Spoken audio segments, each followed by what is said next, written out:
আসসালামু আলাইকুম। কানাইঘাট বাজার থেকে আমি লুকমান আছি আপনাদের সঙ্গে। এই মুহূর্তে আমি আপনাদেরকে নিয়ে এসেছি যে কানাইঘাটের খেওয়াঘাট। আমাদের যে নদীর ওপারের মানুষ, সেই লোকজনগুলা কিন্তু এইখান দিয়ে নৌকা দিয়ে পারাপার হয়।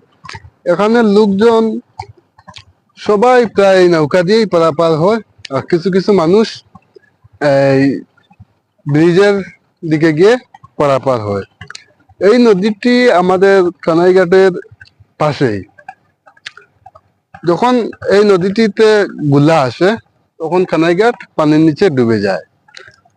আর এই নদীটির সৌন্দর্য কিন্তু খুব অপরূপ, দেখতে কিন্তু খুব সুন্দর।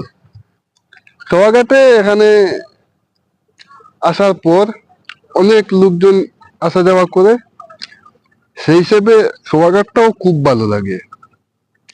এই খেওয়াঘাটে বর্তমানে আমরা অনেক সময় অনেক জিনিস দেখতে পাই। তারপরে শোনা গেছে যে এই খেওয়াঘাটের একটা ঐতিহ্য, এই খেওয়াঘাটে একজন কানাই নামে একজন মাঝি ছিলেন। উনার কারণেই এই কানাইঘাটের নাম কানাইঘাট রাখা হয়। এই যে একজন মাঝি, কানাই মাঝি, উনার নামে কানাইঘাট রাখা হয়।